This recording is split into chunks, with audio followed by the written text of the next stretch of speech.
A dry spell is starting to come to an end across the Great Lakes region this next week, as well as cooler temperatures on the way at the start of fall. The time is 8:20 p.m. and it is the 21st night of September. Welcome to another update from Great Lakes weather.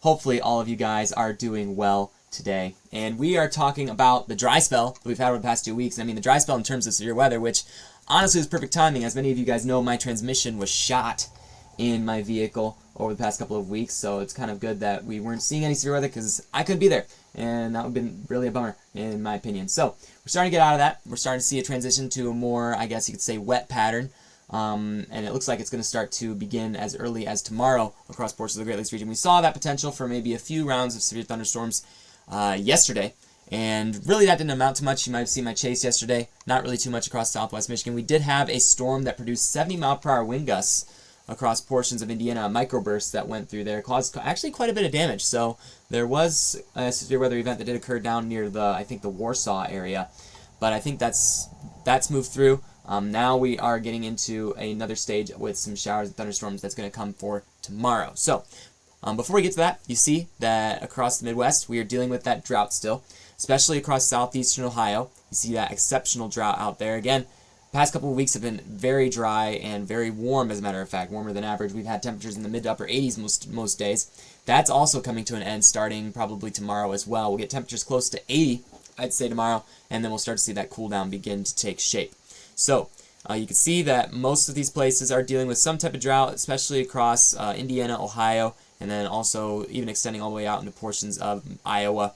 Michigan's not really dealing with too much unless you are in the Upper Peninsula and the extreme lower peninsula as well. So easy to say the Midwest needs a lot of rain, and I think that's going to change starting tomorrow. We're going to start to see a little bit more rain. I'm not going to say too much rainfall, but still I think enough to at least make the farmers happy, which again, we definitely need that rain for the sake of those crops. So that is what is on the table. We're going to look at the Storm Prediction Center. Again, today there actually was some severe weather ongoing across portions of Wisconsin, Minnesota, and Iowa. Marginal risk for severe thunderstorms, again, potential for wind and hail. Tornado risk is less than 2% out there, though there are a couple dynamics in place for that, but I don't think this setup's going to amount to too much. Again, it's a marginal risk out there and extends down into portions of the plains as well. As we go into tomorrow, you can see that the thunderstorm risk does extend into portions of Michigan, Indiana, and Ohio, but you can see the marginal risk goes down further to the south. I don't think they're probably going to extend the marginal into any portion of the Great Lakes region at this moment.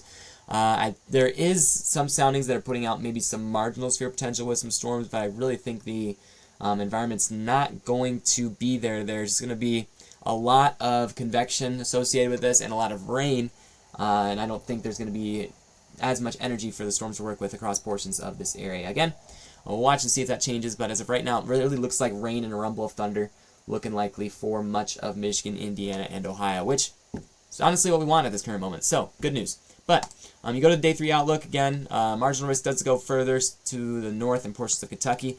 I wouldn't be surprised if this gets shifted a little bit northward into portions of southern Indiana as well. Some soundings have been indicating on the latest models of some severe weather potential across portions of southern Indiana and even into portions of southwest Ohio. Will I be able to chase that? Probably not, because that is on a weekday and I am back to work, so it's really not looking like that's going to be the case for that. But we'll keep monitoring this across southern Indiana, southern Ohio to see if anything takes shape down there. All right, let's take a look at the models and get an idea of how things are going to evolve. So we're going to back it up. Again, we have these storms that fired across portions of Wisconsin, Minnesota, Iowa earlier this evening. Those are continuing to progress across the area. They're going to quickly dry out and weaken as they head east into this area. Okay, so I don't think we're going to see too much in Michigan, Indiana, and Ohio. They are going to start to kind of lose their, I guess, luster, if that's the correct word to use. But there could be some additional development at around the morning hours. You can see that there's a line of storms beginning to develop across portions of Michigan come the morning, and it looks like the rain is going to be with us for quite a few hours during this time frame across Michigan and Indiana. You get a sounding across portions of southern Michigan. Doesn't really look conducive for anything in terms of severe weather. Really just looks like rain and thunderstorms once again. The place where it looks a little bit more conducive would be further to the south. And again, still doesn't look too great. There is that marginal severe being popped up on the soundings, but again, your 3 Cape's really low, your instability is around 800. Your SRHs are close to 100, but your lapse rates are really not that good either. So really, this looks like a rain, rumble of thunder here and there with these storms that move through on Sunday. And as we get into Monday, you can see that other setup for storms with that next low pressure system moving in comes into portions of Illinois. You get a sounding out ahead of these storms in Illinois with this low pressure system here. Has that marginal tornado potential, better SRH, better dynamics that could produce some severe weather with those storms that are being shown there. Will those storms evolve into anything interesting? It's really kind of rough to say at this current moment, but you can see that all the moisture with that is also going to continue to move in across portions of Michigan, Indiana, Ohio. Once again, more rain for drought-ridden areas across Indiana and Ohio, so good news for Tuesday.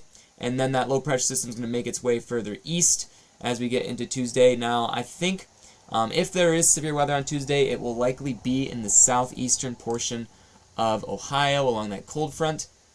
Is that going to happen, though? I cannot say. There is going to be some better instability and some better SRH out there. The lapse rates are not as impressive with this, but still.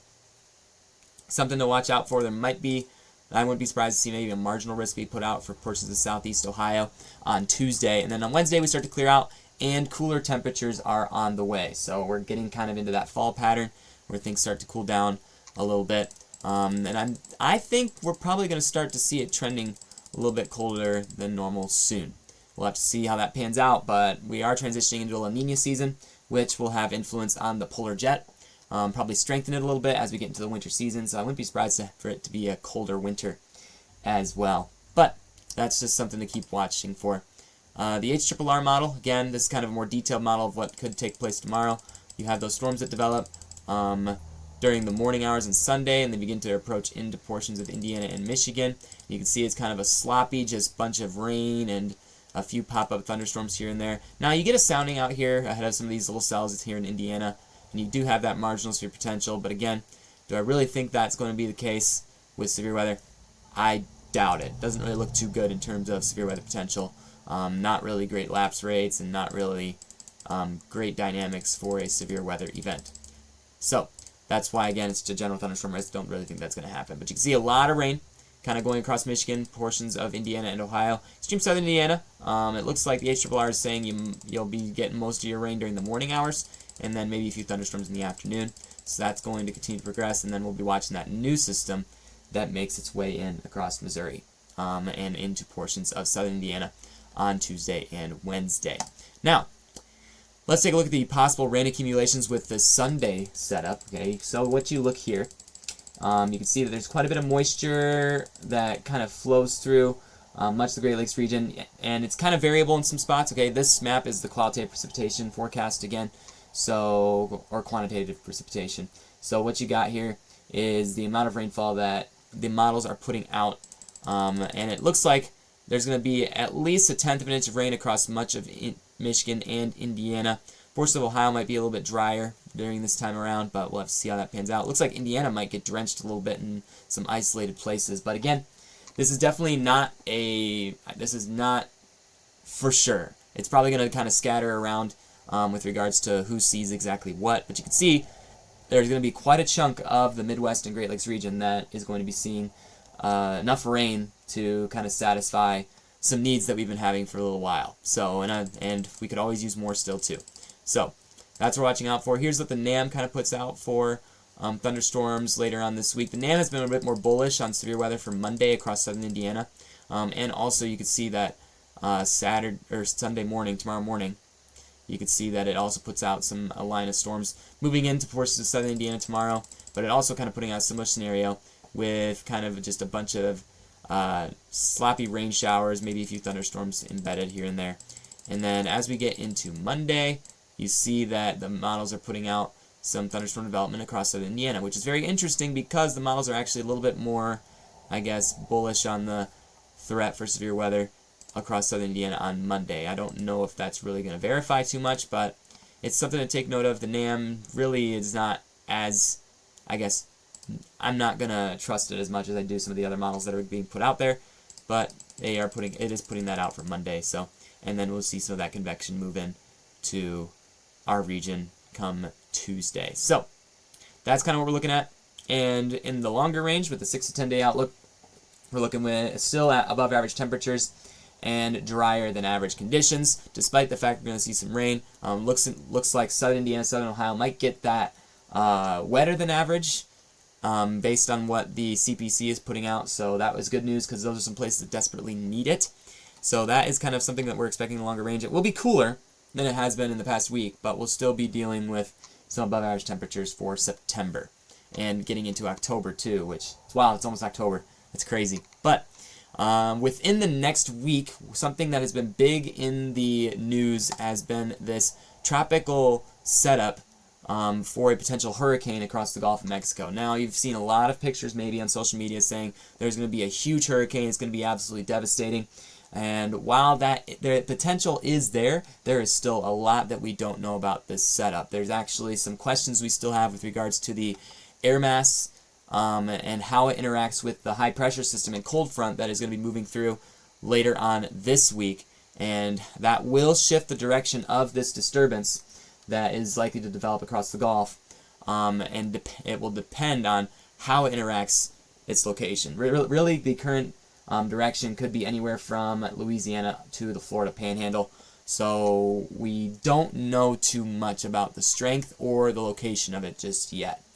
But keep in mind, it could be an impactful system across that area, so just make sure to let people know that live in that area, that maybe people that you know, that you could be dealing with an active storm or tropical storm event, possibly hurricane event, later on in the next week. So that's something we're watching out for. Again, tropics going to light up. La Nina season, usually La Nina, it causes an uptick in the hurricane season, so we may start to see that continue over the next few days. So that's kind of all of the updates I have for you at this current moment. Just give you an idea of what's going down. We'll have to see how things change over the next couple of days, but for now, make sure to subscribe and stay updated. I'm going to be back on the road chasing storms. Probably more local in nature. During the summer, I have more time to go out and really get those storms, but we'll have to see how things evolve. Looking forward to the fall season and also the winter season with lake effect. I think the lake effect snow machine will really ramp up given the fact that the lake temperatures are a lot warmer. But again, that's hard to tell this far out. Not really going to say too much with regards to that. So we'll have to see how things evolve. But thanks for watching, everybody. See you all later. Enjoy the 21st night of September.